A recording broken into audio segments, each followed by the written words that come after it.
কই মাছ প্রেমী যারা আছো তারা যদি এই রান্নাটা না খেয়ে থাকো তাহলে একবার বানিয়ে দেখতে পারো। দেখবে কই মাছের প্রতি ভালোবাসাটা আরও বেড়ে যাবে। তো প্রথমে কই মাছগুলো আঁশ ছাড়িয়ে কেটে নেব। তারপর কড়াই সর্ষের তেল গরম করতে দেব।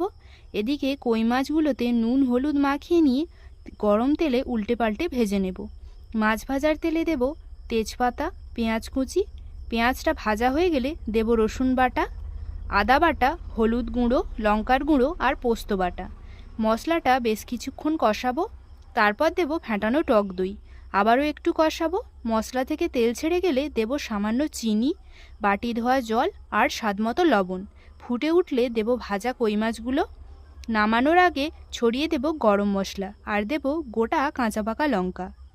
এটা দিলে বেশ একটা ভালো সুগন্ধ হয়। তৈরি হয়ে গেল দই কই। দুপুরবেলা গরম ভাতের পাতে এক পিস দই কই পড়লে সেদিনের খাওয়াটা কিন্তু জমজমাট হবে।